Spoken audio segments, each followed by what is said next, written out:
Hi everyone, this is Dr. Sonal Srivastava. Welcome back to my channel.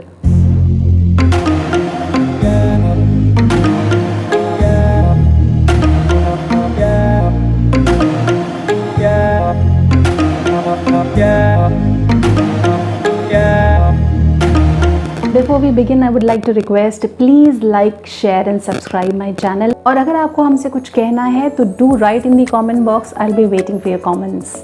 World literature के अपने इस segment में आज हम बात करेंगे अनीता देसाई की famous novel fire on the mountain की। ये नॉवेल पब्लिश हुई थी सन 1977 में यानी कि ईयर 1977 में, और ईयर 1978 यानी सन 1978 में इस नॉवेल को साहित्य अकादमी अवार्ड से नवाजा गया था। हम आपको ये भी बता दें कि अनीता देसाई को 3 बार बुकर प्राइज़ के लिए, द फेमस बुकर प्राइज़ के लिए भी नॉमिनेट किया गया है।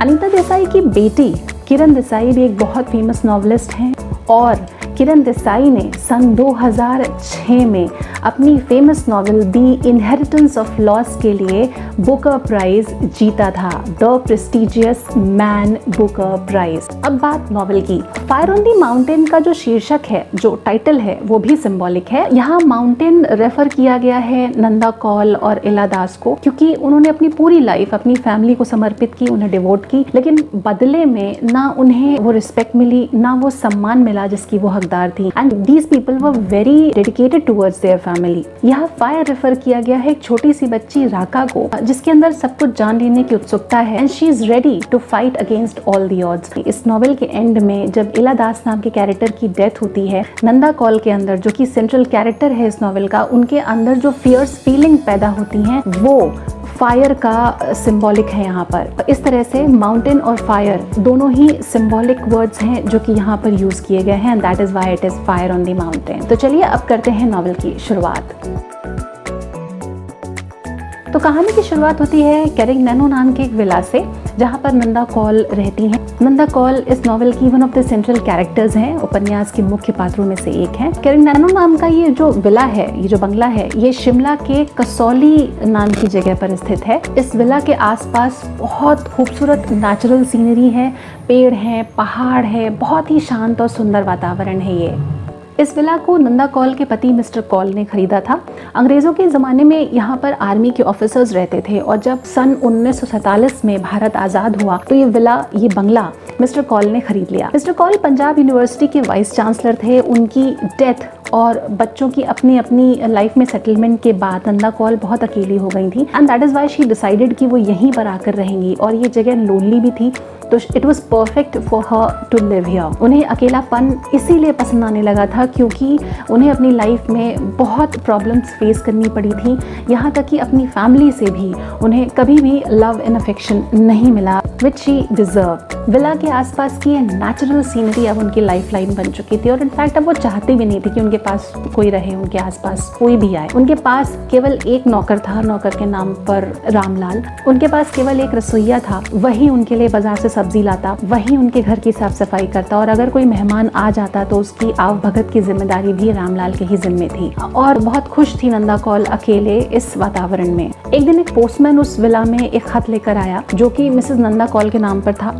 रामलाल ने वो खत मिसेस कौल को दिया। खत मिसेस कौल की बेटी आशा का था। आशा बहुत ही सेल्फ सेंटर्ड, बहुत ही स्वार्थी महिला थी। तो जब ये खत आया तो नंदा कौल समझ गई कि कोई ना कोई काम जरूर रहा होगा Asha. That is why she has written a letter. उनका हाल चाल पूछने के लिए तो बिल्कुल भी ये खत नहीं लिखा गया होगा, और ये सच भी था। खत में आशा ने लिखा था कि उसकी जो बेटी है वो बीमारी की वजह से हॉस्पिटलाइज्ड है। उसकी बेटी का नाम था तारा। तारा का हस्बैंड क्योंकि एक आर्मी ऑफिसर था, इसलिए वो साथ में नहीं रह पाता था उसका ख्याल रखने के लिए। आशा अपनी बेटी तारा का ख्याल रखने के लिए उसके पास हॉस्पिटल में ही रुक गई थी, लेकिन अब जो उसकी छोटी सी बच्ची थी राका, जो कि 6-7 साल की थी, उसका ख्याल रखना संभव नहीं हो पा रहा था।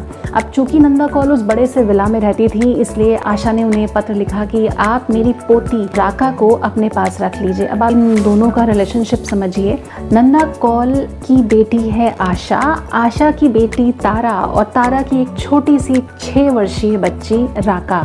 इस लिहाज से राका नंदा कौल की पर नातिन हुई, यानी कि ग्रेट ग्रैंड डॉटर। जैसा कि हमने आपको बताया कि नंदा कौल को कभी भी अपनी फैमिली से वो प्यार और सम्मान नहीं मिला, उनके बच्चों ने भी उन्हें धोखा दिया और उनके पति मिस्टर कौल का भी किसी दूसरी महिला मिस डेविड से आजीवन संबंध रहा, इसलिए उनका प्यार भी पूरा जीवन बढ़ता रहा। नंदा कौल अपने परिवार की तरफ से बहुत दुखी थी, इसलिए अब नहीं चाहती थी कि कोई भी उन्हें डिस्टर्ब करे, let it be anyone from the family. और इसीलिए अब नंदा कौल को अकेले रहना ही पसंद था। अब नंदा कौल को ये बात बिल्कुल भी अच्छी नहीं लगी कि किसी को उसके पास रहने को बोला जा रहा है, लेकिन वो मना भी नहीं कर सकती थी क्योंकि राका की माँ तारा बीमार थी। इस सिचुएशन में मना करने का कोई मतलब भी नहीं बनता है और वो मना कर भी नहीं सकती थी क्योंकि एक्चुअली उससे परमिशन मांगी नहीं गई थी, उसको बताया गया था। क्योंकि जब तक ये पत्र, ये जो लेटर भेजा था उनकी बेटी आशा ने, उसी के साथ उन्होंने उस बच्ची राका को भी बस से अकेले भेज दिया था और जिस दिन ये पत्र मिला एक्चुअली उसी डेट पर वो बच्ची कसौली में आने वाली थी। नंदा कौल ने रामलाल को उस बच्ची राका को पिक करने के लिए बस स्टैंड भेज दिया। जब इस खूबसूरत सी शांत जगह पर राका आई तो उसे भी बहुत अच्छा लगा। पहले वो जिस तरह के वातावरण में पली बढ़ी थी उसे किसी के साथ घुलना मिलना भी पसंद नहीं था, लेकिन जब वो यहाँ पर आती है तो उसे इस शांत जगह पर बहुत अच्छा लगता है और धीरे धीरे सबसे हिल मिल जाती है। वो रामलाल से भी हिल मिल जाती है और नंदा कौल भी धीरे धीरे उस बच्ची को एक्सेप्ट कर लेती है। राका धीरे धीरे यहाँ रहते रहते कुछ शैतान भी हो चली थी। नंदा कौल जब भी उसे बुलाती है अपने पास बैठने के लिए तो वो भागकर खेलने चली जाती। उसे पहाड़ का वातावरण, वो पेड़ पौधे, वो नेचुरल सीनरी बहुत अच्छी लगती थी, लेकिन उसके अंदर एक क्यूरियोसिटी भी थी जो कि फायर का रूप ले रही थी। इधर एक दिन अचानक नंदा जी की एक सहेली का फोन आया। इनका नाम था इला दास। इला दास ने एक ईसाई मिस्टर दास से शादी की थी। इला जी कुछ तो सुंदर कम थी, दूसरा उनकी चाल ढाल और पहनावा कुछ ऐसा था कि लोग उनको बहुत सीरियसली लेते नहीं थे। उनके पति पहले तो उनसे थोड़ा सा अटैच थे भी, लेकिन बाद में उनका एक दूसरी महिला से, जिनका नाम था मिस राइट, उनसे कुछ प्रेम संबंध हो गया, इसलिए उनकी लाइफ अटपटी ही रही हमेशा। वो पहले रिच भी थी और अब क्योंकि उनकी एज हो चुकी है तो उन्हें बहुत सारी फाइनेंशियल प्रॉब्लम्स का भी सामना करना पड़ रहा था। नंदा कौल और इला दास दोनों ने ही स्कूल और कॉलेज की शिक्षा साथ में पाई थी।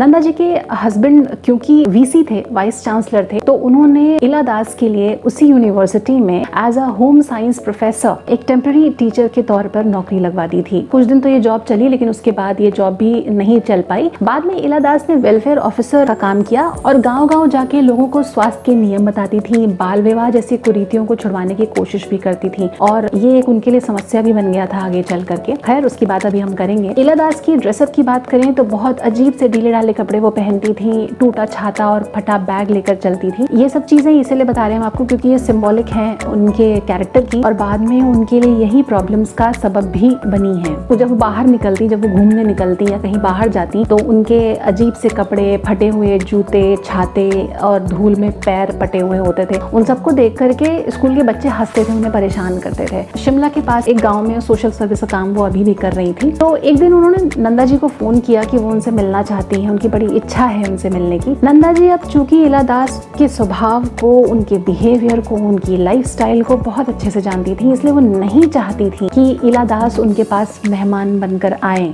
ही, वो ये नहीं चाहती थी। तो उन्होंने पहले तो ये बहाना बनाया कि हमारी छोटी सी ग्रैंड डॉटर है, वो आई हुई है, हमें उसके साथ टाइम स्पेंड करना है, इसलिए हम आपको वेलकम नहीं कर पाएंगे। लेकिन जब दोबारा इला दास ने नंदा कौल को फोन किया कि वो मिलना चाहती है उनसे, वो पास ही कहीं पर आई हुई है, इस बार नंदा कौल मना नहीं कर पाई और उनको फाइनली इला दास को अपने पास बुलाना पड़ा। अब वो ये नहीं चाहती थी कि बहुत दिन तक इला दास उनके पास ठहरे, लेकिन अब मजबूरी थी। इला दास ने भी फोन पर यही बोला कि वो भी उनकी ग्रैंड डॉटर से मिलना चाहती है, उनसे मिलना चाहती है, बहुत टाइम हो गया है इसलिए।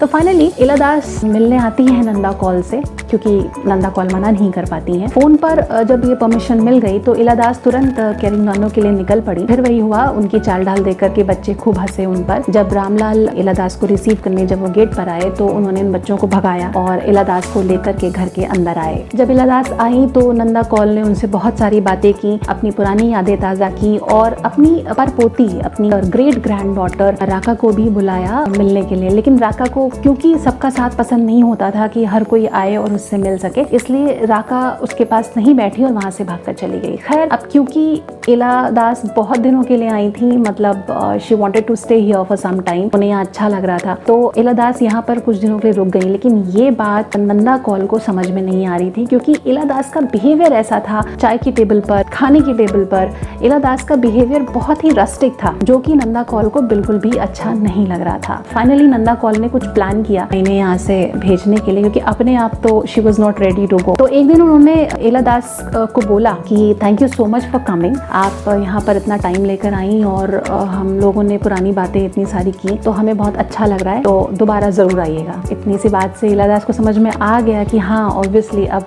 It is time to leave, अब हमें जाना चाहिए। इला दास अपना सामान मानती हैं और जाने की तैयारी करती हैं। जाते जाते भी इला दास राका को अपनी गोद में उठाना चाहती है, उसे खिलाना चाहती है, लेकिन अब क्योंकि राका है, उसे बिल्कुल भी पसंद नहीं है किसी का साथ, तो वो वहाँ से फिर भाग जाती है। और जितने दिन भी वहाँ पर इला दास रही हैं, राका एक बार भी नहीं आई उनके पास। इनफैक्ट उसे शायद किसी का भी साथ पसंद नहीं था, उसे पहाड़ों पर खेलना पसंद था, तो वो बच्ची कभी भी किसी के पास भी नहीं जाती थी।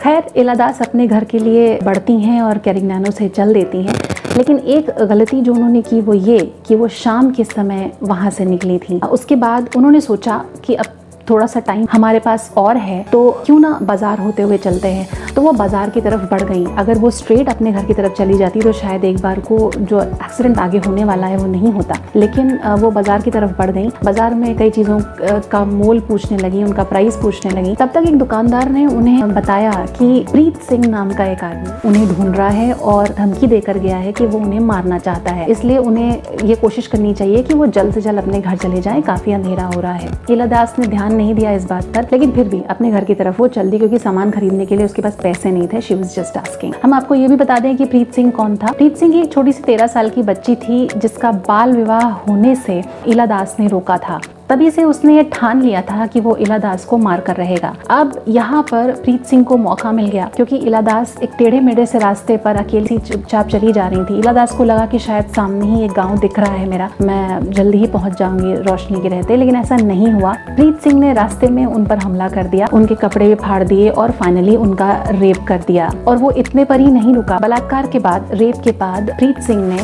इला दास का गला भी घोट दिया, जिससे वो वहीं के वहीं मर चुकी थी। कुछ घंटों बाद सूचना पाकर पुलिस वहां पहुंची। इला दास के बैग में से उन्हें एक नंबर मिला जो कि नंदा कौल का था। पुलिस ने वहीं से नंदा कौल को फोन किया और उन्हें इन्फॉर्म किया कि इला दास का रेप और मर्डर हो चुका है। ये बात सुनकर नंदा कौल को अंदर से बहुत दुख हुआ और वो बेसिकली सोचती रही कि इसमें गलती किसकी है, उनकी या फिर उनके आसपास के वातावरण की, या उस दिखावे की जो वो सब मिलकर कर रहे थे, चाहे नंदा कौल खुद हो या फिर इला दास। इसी फ्यूरियस इंसिडेंट के साथ एक घटना और होती है। जो छोटी सी बच्ची राका है, वो जाती है पहाड़ों पर। उसने रामलाल से ये सुना था कि पहाड़ों पर भी आग लगती है, तो she was curious to know. वो एक छोटी सी माचिस लेकर गई पहाड़ पर और वहां पर उसने सूखी पत्तियों में आग लगा दी, जिससे जितना उतना एरिया था वहां पर आग लग गई। यहाँ पर कहानी खत्म हो जाती है। अब आप देखेंगे कि कहानी वायलेंस पे खत्म हुई है। एक तरफ इला दास का रेप होता है, मर्डर होता है, और साथ ही साथ ये छोटी सी बच्ची जो कि उत्सुकता से भरी हुई है, उसने एक छोटे से एरिया में आग लगाकर देखा कि फायर ऑन द माउंटेन्स क्या होती है।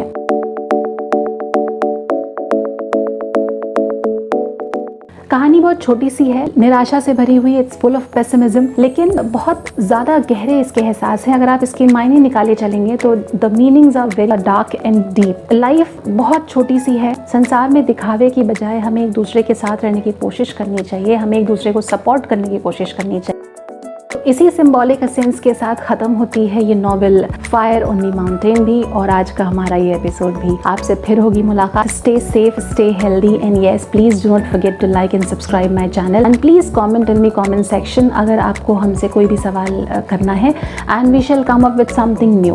Thank you so much for watching.